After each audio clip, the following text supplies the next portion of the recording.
새 양도세라는 게 무슨 얘기냐면 이제 양도세 풀어준다는 거거든요. 1주택자에 한해서 네. 원래 9억까지 세금 안 받았었는데 네. 12억까지 세금 안 받는다. 네. 요게 이제 내일 시행이라는데 시행이 됐죠. 네. 8일이었으니까. 네네네. 네. 8일부터 네. 지금이 9일이니까 어제입니다. 어제 시행이 됐는데 뭔가 뭐 시큰둥하다 뭐 이런 얘기로 이제 국민일보 기사가 나왔는데 실제 네. 시장 상황은 어떤가요? 제가 보기에도 시큰둥한 게 맞는 것 같아요. 그래요? 네. 네. 일단 지금 결국에는 이제 저는 이거를 갖다가 어떤 분이 보시느냐에 따라서 느낌이 좀 다를 거라고 생각하시는데 네네. 다주택자나 이런 분들이 보면은 양도세 완화? 그러면 내 것도 완화해 줄까? 막 이런 부분에 대한 기대감이 있을 수는 있다고 생각은 들어요. 네네네. 근데 이 내용을 보게 되면 결국 그러니까 1가구 1주택이거든요. 네. 그러니까 1가구 1주택의 양도세 완화라고 하는 거는 사실 그 1주택자 입장에서는 고마운 거는 맞아요. 네. 감사한 건 맞겠죠. 네네네. 근데 내가 그러기 위해서 이동하지 않는 이상에는 팔 일이 없거든요. 그렇죠. 예. 네, 그러니까 시장에 그래 그러면 이 상황이면 내가 필요할 때 고맙습니다. 12억까지 해주셨으니 네. 집값도 올랐는데 그리고 내가 상황 봐서 좋은데 이동할 때 그때 팔죠 뭐. 네. 약간 이런 상황이죠. 그러니까 사실상 이게 뭐 완화라고 하는 포지션으로 전환됐다라고 생각할 수 없는 포지션인 것 같아요. 그냥 생색인 거죠. 네, 그리고 좀 약간 대선도 좀 있었는지 몰라도 하여튼 그런 건 같은 거지. 사실상 시장에서 지금 이것을 완화라고 하는 걸 가장 원하는 사람들은 다주택자들이거나 네네. 2주택자 이상들일 텐데 네. 결국 1주택자 완화라고 하는 거기 때문에 사실상 이 부분은 시장에 영향을 주기는 그리고 또 지금 가장 큰 문제가 공급 부족이잖아요. 네. 그러면 이분들은 네 감사합니다. 나중에 뭐 지금은 아니고 어차피 맞아요. 나중에 하겠습니다라고 하면 공급 부족이 기존 주택이 매물로 좀 나와줘야 되는데 이 나와주는 거에 대한 별 영향이 없다? 그러면은 우리가 항상 얘기하는 내년도도 상승할 것이다라고 주장하는 사람들의 가장 큰 논리인 공급 부족이라고 하는 부분에 사실상 영향이 없다라는 거죠. 그죠. 공급이 뭐 늘어나는 것도 아니고 저는 일단은 이거의 제일 큰 모순은 대출 규제를 하면서 양도세 완화를 한다는 건 아무 의미가 없다고 봐요. 왜냐면 이거 팔고 그렇죠. 나서 그거보다 좋은 데로 못 가는데. 그렇죠. 왜냐면 대출이 안 나오잖아요. 예를 들어 12억 대출 12억짜리 팔고 15억짜리 가잖아요. 그 순간 대출 빵이에요. 그렇죠. 지금 말씀하신 것도 당연할 수밖에 없는 게 지금 그런 것 같아요. 진짜 지금까지는 대출이 좀 있었던 사람은 그거 팔고 12억 그러니까 했는데 가려고 그러면 못 받는다. 말이 안 돼. 현실적이지 않아요. 그냥. 그러니까 이거는 진짜 약간 좀 심하게 표현하면 생색내기다. 약간 좀 사람들한테 1주택자들한테 약간 그래 니네들을 위해서 이렇게 해줬어. 나 이렇게 완화해줬어 라고 하는 생색내기 정도이지 사실상 이게 시장에 어떤 영향을 미칠 것이냐라고 질문하신다면 아예 없다. 그죠. 그냥 뭐 이게 주요 이슈고 이제 조회수 많이 나오니까 이제 다루는 건데 제가 봤을 때 이게 뭐 의미가 있을까? 그냥 말 그대로 이제 팔려 그랬던 사람은 땡큐. 그냥 그 정도인 거지.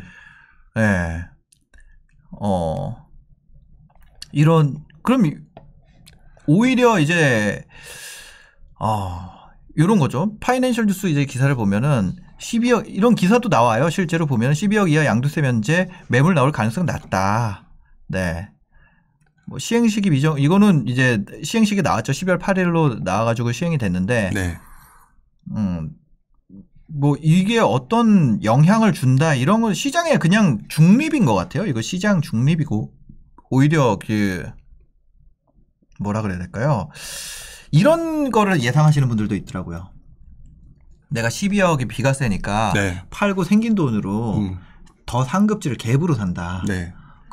왜냐면 대출이 안 되니까 실거주로는 못 가고 갭으로 사는 그런 거에 대해서 얘기를 하시는 분들도 있더라고요. 그러니까 그런 현상들이 지금 실제로도 좀 나타나고 있는 것 같기는 해요. 보니까 말씀하신 것처럼 최근에 상승장이 주춤하고 있다라고 하는 분위기 속에서 움직이는 곳을 자세히 보게 되면 정말 싼 완전 외곽이거나 아니면 지금 생각보다 서울 쪽에서 강한 지역이 서초, 강남 이쪽이에요.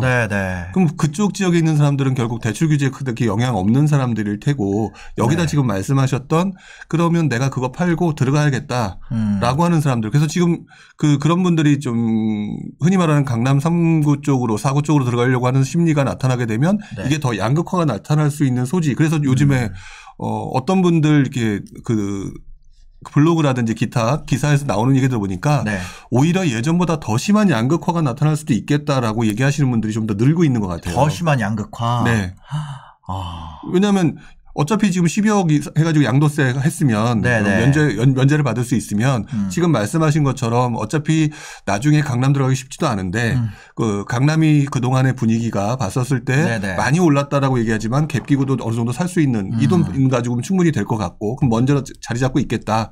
내가 그동안 잠시 좀 딴 데서 살고 있지 뭐 이런 사람들도 분명히 있거든요. 그런 사람들이 같이 늘어나는 상황이고 그리고 요즘에 제가 이제 증권사 다니는 분들 얘기 가끔 얘기하다 보면 그분들이 그래요. 뭐라고요? 요즘 돈 번 젊은 사람들 되게 많다고. 맞죠.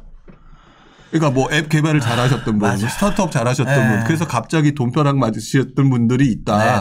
근데 그분들은 돈을 주체할 수가 없다더라. 이제 이런 분들이 우리 기준으로 세상을 보니까 그분들이 안 보이지만 그분들은 보이나 봐요.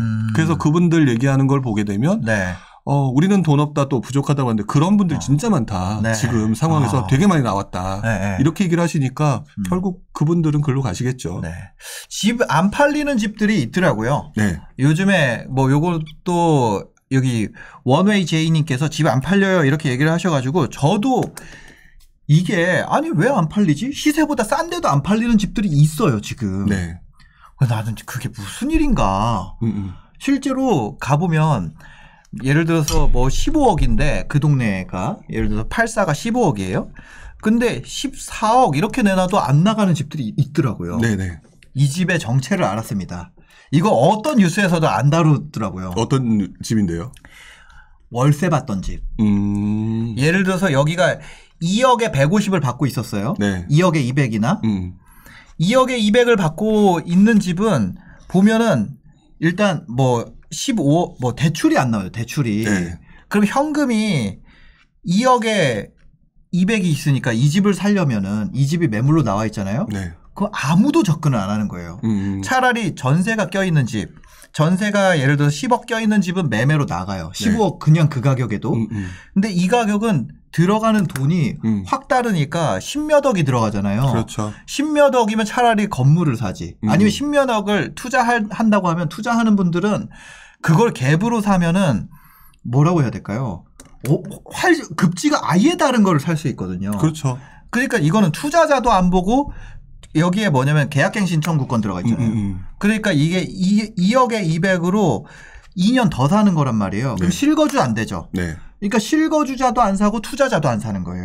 이런 집들이 지금 나오고 있어가지고 이 뭐라 그래야 되지? 이거는 낮게 시세를 해놔도 어쩌다 한 번씩 팔리고 갑자기 막 급락한 단지들 있잖아요. 그런 거를 현금 있는 분이 와서 나 이거 뭐 1년 반 남았어. 1년 반 버티다가 새 다시 세팅해가지고 이거 그냥 요거 안전마진 먹으려고 하는 분들. 그런 분들이 접근하지 않는 이상 이게 없는 거예요. 그래서 실제로 저기 제가 뭐 당산동 쪽이나 저런 쪽으로 좀 임장을 가봤거든요. 여의도나 뭐 이런 쪽으로 임장을 가봤는데 거기에 그런 게 있더라고요. 그런 그 확산계 보니까 월세 껴있고 계약갱신 청구권 쓴 거. 근데 그거는 들어가는 돈이 너무 커가지고 접근을 못하는 이런 거라서 만약에 현금이 많은 분들 아까 그 얘기를 해주셔가지고 젊은 분 중에 돈벼락 많은 분들 많다고 현금이 막 충분한 분들 그런 분들 같은 경우에는 그런 물건을 접근해서 지금 요거를 다시 세입자 다시 맞추면서 원래 가격 받을 수 있는 걸로 갈 수 있는 그런 물건들이 나오고 그런 게 이제 거래가 찍히면 갑자기 막 2억 빠진 가격 이런 걸로 찍히는 걸로 나온다 그러더라고요. 그래서 지금 뭐 저는 급락이 왜 나오나 이게 로열동이랑 뭐 최저층 이런 차이인가? 그게 아니라 똑같은 중층인데도 다르더라고요. 이게 정책에 따라서 이런 게 나와 있다. 저도 지금 요즘에 임장을 다니면서 좀 이런 거를 느꼈습니다. 그래서 갑자기 급락하는 가격 왜 나올까? 요거에 대한 거 좀 얘기를 해보면 좋을 것 같아서 그냥 돈 얘기 나왔길래. 근데 실제로 이런 현상들 지금 말씀하신 이 현상들이 흔히 말하는 침체장과 그다음에 우리가 이제 갑자기 충격을 받아서 잠시 좀 주춤한 조정장 이 시기에 혼조세 이 시기에 정말 많이 나오는 현상들인 것 같아요. 그래요? 그러니까 뭐냐면 특히 이제 침체장 같은 경우 사례를 가지고 말씀을 드리게 되면 많은 사람들이 그때는 아예 집을 안 사러 오거든요.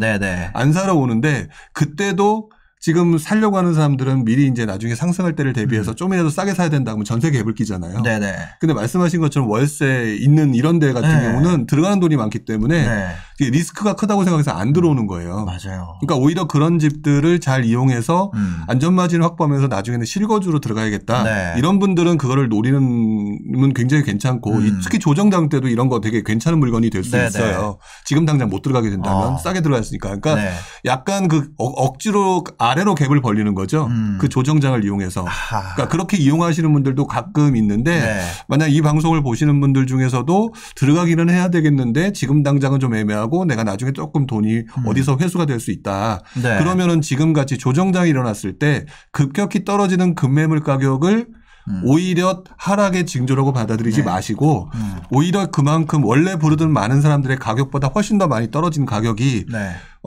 웬만하면 그게 떨어지기가 쉽지가 않거든요. 그죠. 그렇다면 그 부분이 안전마진이라고 생각하게 네. 되면 오히려 투자의 포인트로 잡을 수 있는 좋은 기회일 수 있을 것 같아요. 네. 그러니까 돈이 좀 많은 분들이면 네, 그렇죠. 네, 그런 거를 할 수 있는 거죠. 이런 정책이 나온 삼중 가격 이런 것들을 네. 어떻게 보면은 똑똑하게 활용을 할 수도 있다고 생각이 돼요. 네. 네. 근데 이제 초보자분들은 그냥 이 상황이 되면 되게 두려워하시잖아요. 아, 그러니까요. 왜 갑자기 막 왜 갑자기 5천에서 8천 몇억 떨어졌지? 네, 몇억 1억 5천이 싸게 나왔다고?